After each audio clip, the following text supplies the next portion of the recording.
Hey everyone, अस्सलामुअलैकुम।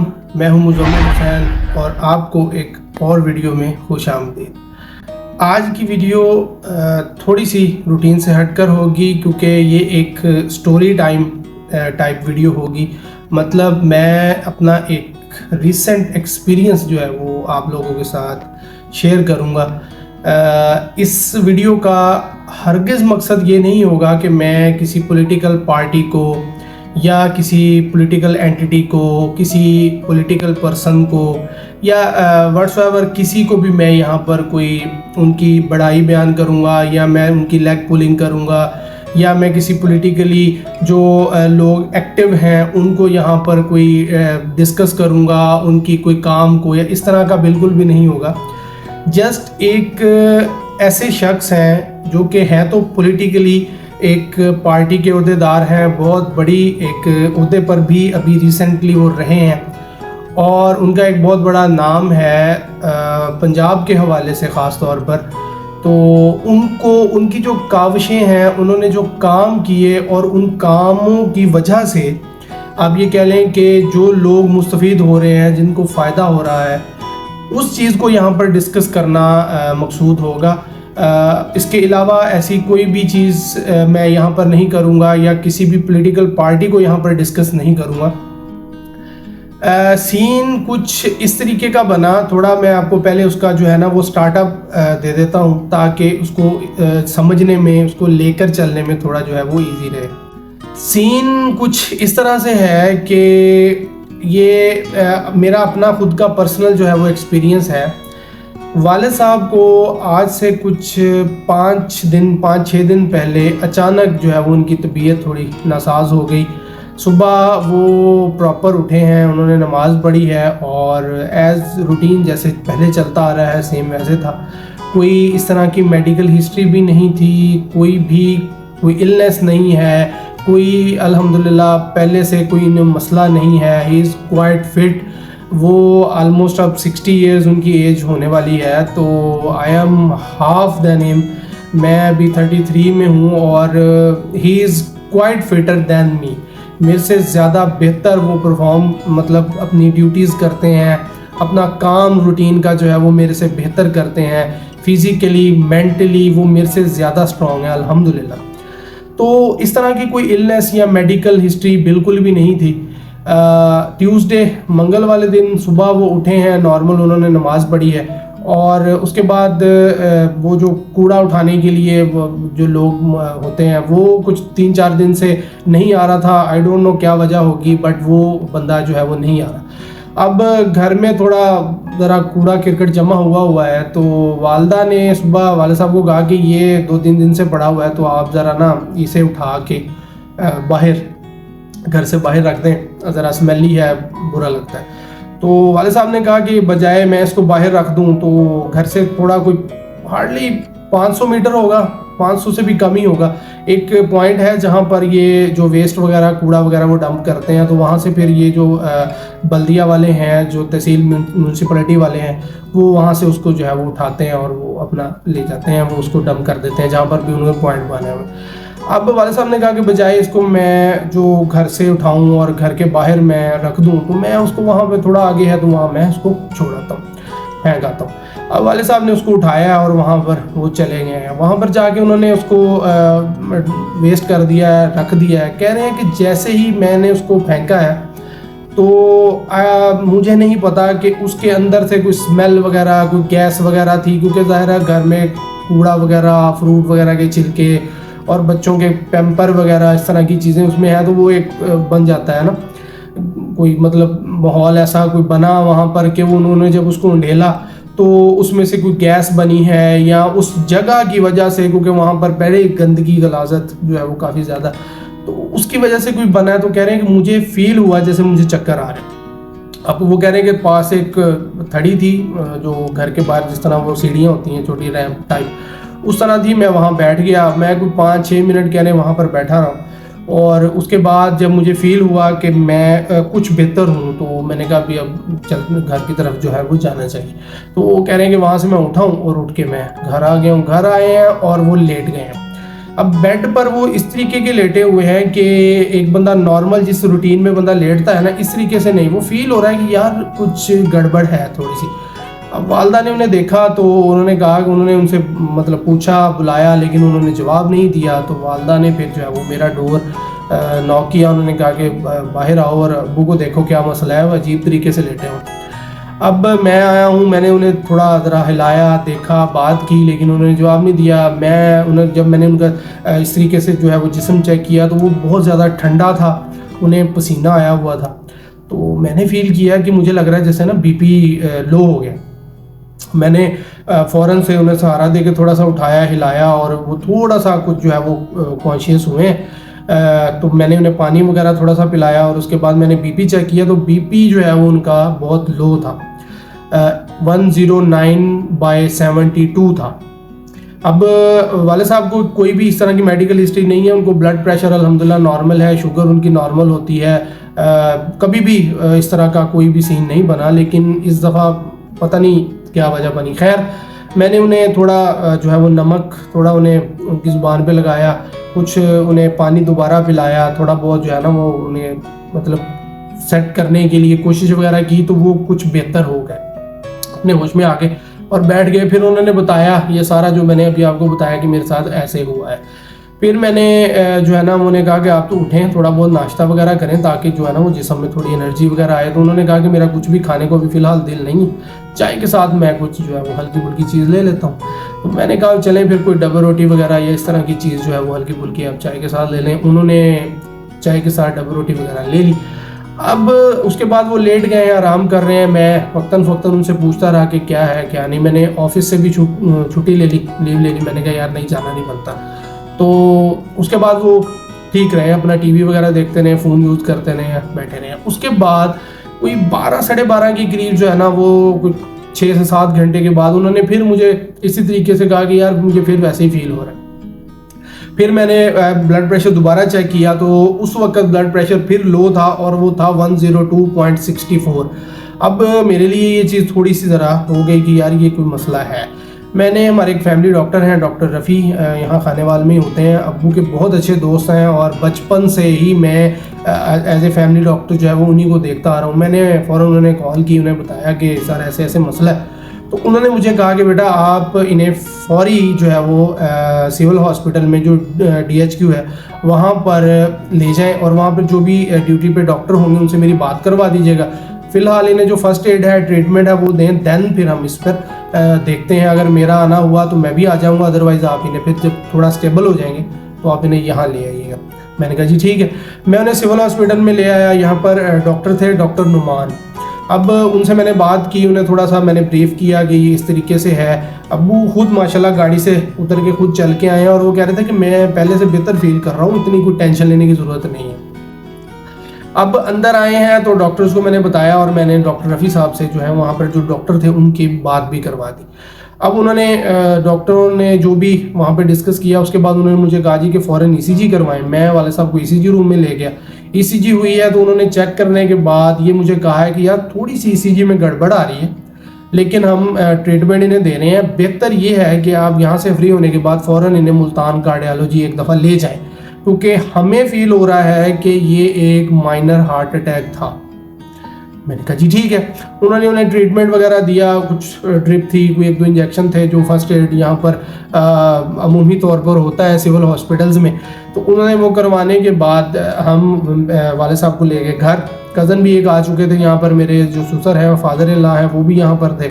हम इन्हें घर ले गए। घर जाने के बाद मैंने डॉक्टर साहब जो डॉक्टर रफ़ी हैं उनसे मैंने बात की तो उन्होंने कहा कि आप जो है ना मेरे क्लिनिक पर आ जाएं और वो जो ECG है और जो उन्होंने ट्रीटमेंट वहाँ पर दिया है उसकी जो स्लिप्स वगैरह हैं वो साथ लेते आइए। मैंने कहा जी ठीक है।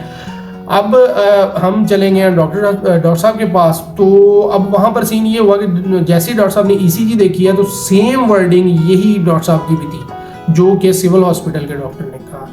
अब मैंने कहा डॉक्टर साहब इसका क्या करना चाहिए। तो उन्होंने मुझे कहा कि यार एक टेस्ट है, ये फ़ौरन कराओ, ट्रोपोनिन T टेस्ट है, ये फ़ौरन करवाओ। मैंने कहा जी ठीक है। हमने टेस्ट करवाया तो वो पॉजिटिव था। अब वो हार्ट मार्कर होता है कि अगर आपको कुछ रिसेंट कुछ 48 घंटे में 72 घंटों में अगर कोई हार्ट अटैक या कोई हार्ट से रिलेटेड कुछ भी मसला बना है तो वो टेस्ट इस चीज़ को पॉजिटिव अगर आए तो वो इस चीज़ को शो कर रहा होता है कि कुछ मसला है। अब जब डॉक्टर साहब ने वो देखा तो उन्होंने कहा यार ये हार्ट अटैक वाकई है और इसको बड़ा सीरियस लेना है, इसको लाइट नहीं लेना, आप फ़ौरन उठो और वालिद साहब को जो है वो मुल्तान कार्डियोलॉजी लेके जाएं अभी।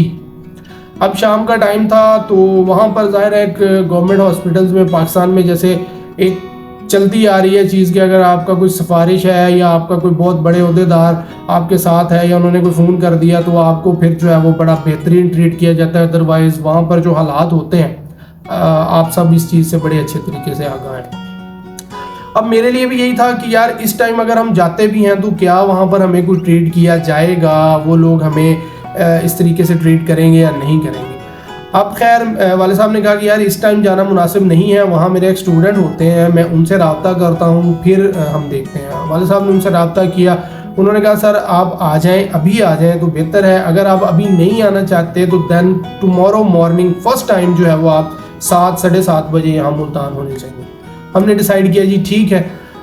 हमने जो भी ट्रीटमेंट डॉक्टर साहब ने भी बताया वो लिया और हम घर आ गए। रात हो गई, उसके बाद हम जो है ना वो सो गए हैं। सुबह मैं वाले साहब के साथ ही था रात भी, और मैं मतलब उन्हें देखता रहा हूँ कि वो अपना आराम से सो रहे हैं या नहीं, कैसे। अल्हम्दुलिल्लाह अच्छी रात गुजर गई, सुकून से वो भी सोए हैं। अब नेक्स्ट मॉर्निंग जो है वो हमने जाना था मुल्तान, हम उठे हैं और हम मुल्तान के लिए निकल गए हैं। और डॉक्टर साहब जो वहाँ पर थे, अबू के स्टूडेंट थे, उनसे रब्ता किया। उन्होंने कहा जी कि आप आ जाएं, मैं तकरीबन 9 साढ़े 9 बजे जो है वो यहाँ पर एमरजेंसी जो OPDs होती हैं वहीं पर हूँगा। अब हम लोग जब पहुँचे हैं तो वो वहाँ पर मौजूद थे, उनसे मुलाकात हुई। उसके बाद उन्होंने फ़ौरन कहा जी कि वो मुझे दिखाएं। उन्हें ECG जो पहले थी, प्री ECG और पोस्ट ECG वो भी दिखाई गई। जो भी उन्होंने ट्रीटमेंट दिया था सिविल हॉस्पिटल में और डॉक्टर रफ़ी साहब ने, वो भी उन्हें दिखाया गया। उसके बाद उन्होंने कहा जी एक ECG आप अभी फ्रेश और करवा लें। ECG करवाई तो वो भी यही थे कि यार थोड़ा सा हार्ट जो है वो स्लो है, हार्ट बीट जो है वो कम आ रही है। उस वक्त जब मुल्तान में ECG करवाई गई तो वो थी 42 हार्ट बीट उस टाइम। अब ये चीज़ थोड़ी सी जो है वो ख़तरनाक होती है, क्योंकि हार्ट थोड़ा अगर आपका स्लो हो रहा है तो ये थोड़ा अलार्मिंग होता है। अब उन्होंने मुझे कहा जी कि एडमिट करना पड़ेगा, हम अपने पास रखेंगे, अंडर ऑब्जर्वेशन रखेंगे और कुछ टेस्ट है वो करवाएंगे। उसकी बेस पर हम फैसला करेंगे कि इनकी एंजियोग्राफी करवाने की ज़रूरत है या नहीं है। अब उन्होंने टेस्ट वगैरह कुछ किए, उन्होंने एक बेड जो है वो हमें अलॉट करवा दिया, वाले साहब वहाँ पर शिफ्ट कर दिया गया। IV लाइन जो भी उन्होंने वो करना था वो उन्होंने किया और उसके बाद टेस्ट जो है वो चले गए लैब में। अब यहाँ पर आपको बताने का मकसद सिर्फ अपना एक एक्सपीरियंस शेयर करना था कि अगर आपके साथ भी कुछ इस तरह का सीन बनता है तो आपने इस चीज़ को कैसे टैकल करना है, इस चीज़ को कैसे लेकर चलना है। ये बहुत अहम चीज़ है, आपकी रहनुमाई के लिए है, ताकि अगर आप जाते हैं, आपके कोई अजीज़ इस चीज़ से गुजर रहा है और आप उसको कार्डियोलॉजी सेंटर लेके जा रहे हैं तो आपको किन किन चीज़ों का एहतियात करनी चाहिए। सबसे पहली बात तो ये है कि आप अकेले नहीं जाएंगे, आपके साथ कम से कम 2 बंदे लाजमी हों, क्योंकि वो वहाँ पर इस चीज़ को जो फेस करना है, क्योंकि आपका जो पेशेंट है वो वहाँ पर चल फिर नहीं सकते और उन्हें चलाना भी नहीं होता।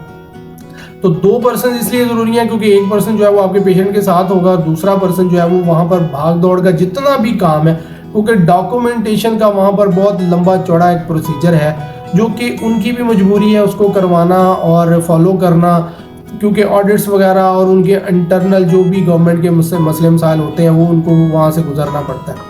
अब मैंने सारी डॉक्यूमेंटेशन की इधर उधर, मेरे तकरीबन कोई मैंने काउंट नहीं किए होंगे लेकिन मेरे तकरीबन कोई 40-50 चक्कर जो है ना वो लग गए होंगे डिपार्टमेंट से वाले साहब के पास, और वहाँ से फिर उधर, फिर एक चीज़ करवानी है वो करवा लें, फिर एक चीज़ करवानी है वो करवा लें।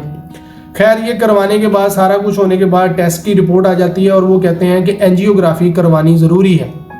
हमने कहा जी करवाएं, और उन्होंने फिर डॉक्टर साहब ने कोशिश की कि यार मैं आज के दिन में ही यहाँ पर जो है कोशिश करता हूँ कि एंजियोग्राफी हो जाए, क्योंकि ये रश बहुत होता है और दिन जो है वो डेज मखसूस होते हैं। हर डॉक्टर के जो भी एंजियोग्राफी करते हैं वो अपनी पेशेंट की पूरी लिस्ट होती है, तो उसके अकॉर्डिंग चलना पड़ता है। बट मैं कोशिश करता हूँ कि आज के दिन की जो पेशेंट्स की लिस्ट है उसमें मैं नाम डलवाऊँ और आज एंजियोग्राफी हो जाए। उन्होंने कोशिश की, उन्होंने नाम डलवाया, बट पेशेंट्स की तादाद इतनी ज़्यादा होने की वजह से उस दिन हमारी जो है वो बारी नहीं आ सकी, वाले साहब की एंजियोग्राफी नहीं हो सकी।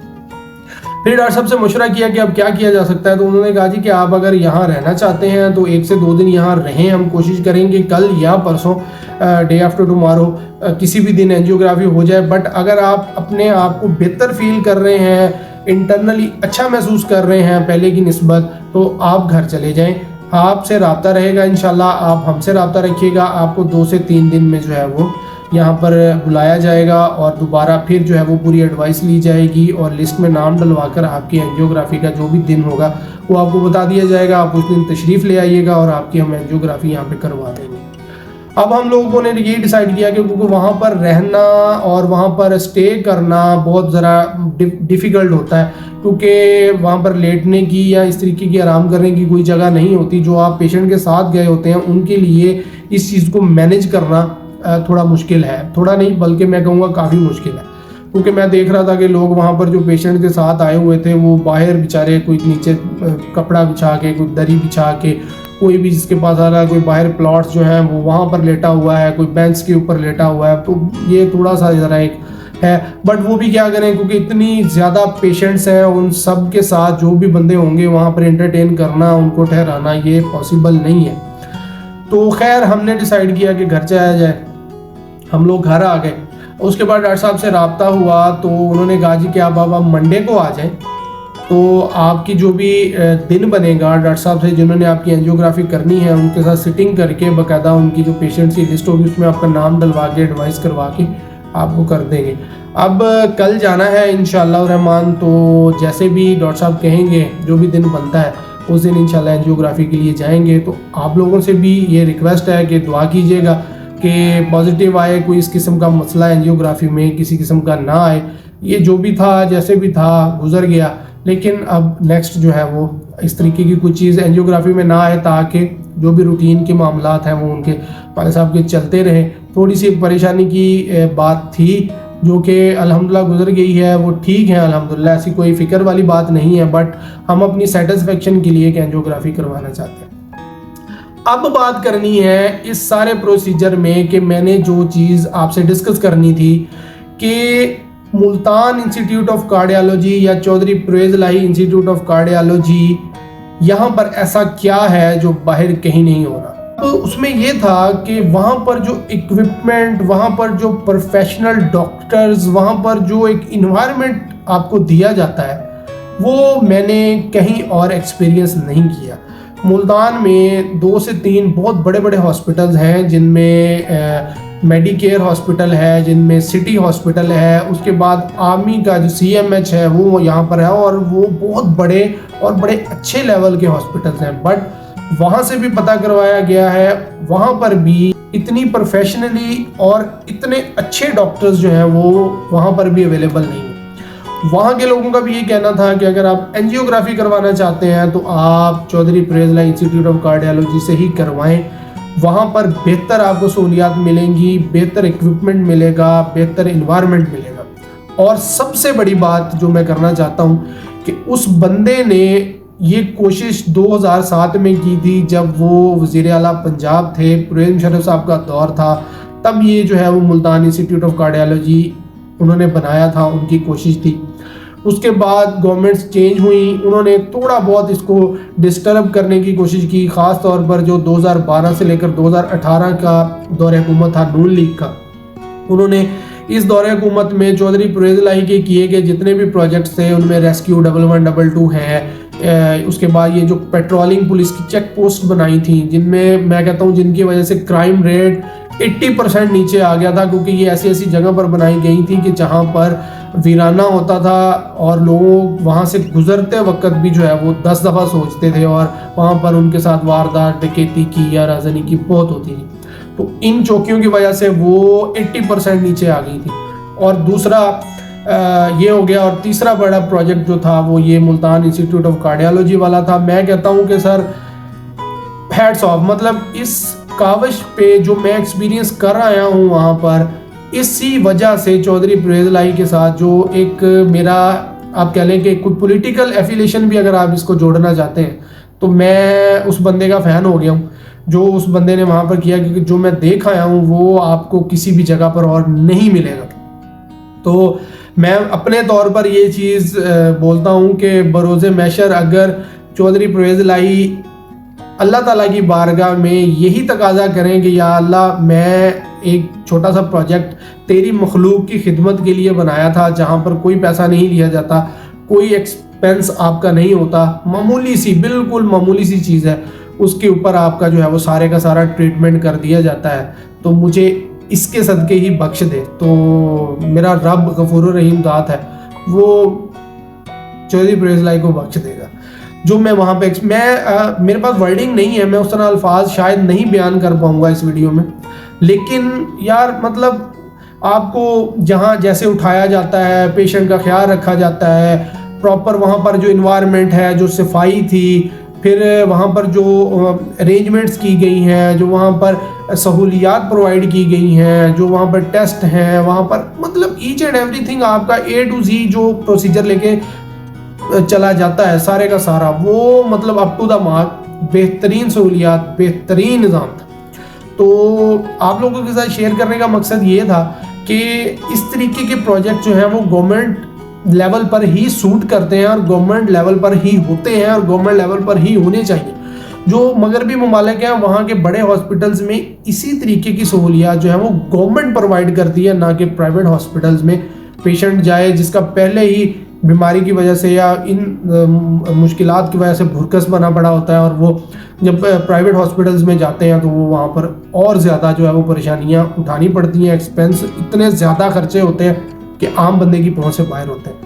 तो हमारी जो गवर्नमेंट्स हैं उनको चाहिए कि अपनी अयाशियाँ और अपनी जेबें भरने की बजाय, मेरा ख्याल काफ़ी हो गया, हर पॉलिटिकल पार्टी जो भी एक्टिव है उन्होंने अपना जो भी करना था, बाकी इंसान, वो पंजाबी में कहते हैं इंसान नहीं राजदा, तो जाहिर सी बात है ये इनका जेबें और इनके दिल, इनके ज़मीर नहीं भरते। लेकिन इस तरह की अगर सहूलियात आवाम को दी जाएंगी तो आवाम डेफिनेटली आपको याद रखेगी। जैसे मैं कहता हूँ को के फ़र्क नहीं पड़ेगा, बट मैं कहता हूँ कि मेरा एक वोट चौधरी परवेज़ इलाही के लिए बढ़ गया, इवन कि मेरी पूरी फैमिली का बढ़ गया, मेरी पूरी फैमिली के वोट जो हैं वो चौधरी परवेज़ इलाही के लिए बढ़ गए, उनकी इज्जत मेरे लिए बढ़ गई। क्योंकि यार ये इनिशिएटिव, ये सोच, बेशक बहुत सारी टीम्स इन्वॉल्व हैं, बहुत सारे लोग इन्वॉल्व हैं, बट ये सेहरा उस बंदे को जाता है क्योंकि उन्होंने ये इनिशिएटिव लिया था। तो ये थी जी आज की एक वीडियो, एक एक्सपीरियंस जो कि आप लोगों के साथ शेयर करना ज़रूरी था। वाले साहब अल्हम्दुलिल्लाह बेहतर हैं। कल हमने एंजियोग्राफी के लिए जाना है, डेट लेने के लिए जाना है, वो वेंसडे की मिलेगी या उससे अगला जो वेंसडे आएगा नेक्स्ट वीक में उसमें मिलेगी। तो दुआ कीजिएगा कि अल्लाह ताला उन्हें सेहत दे, अपने हिफ्ज़ व अमान में रखे। अल्लाह ताला आप सबको भी अपने हिफ्ज़ व अमान में रखे। अपना ढेर सारा ख्याल रखिएगा, चैनल को सब्सक्राइब करना ना भूलिएगा। मिलते हैं ऐसे ही किसी अगली वीडियो में। टिल देन अल्लाह हाफिज़।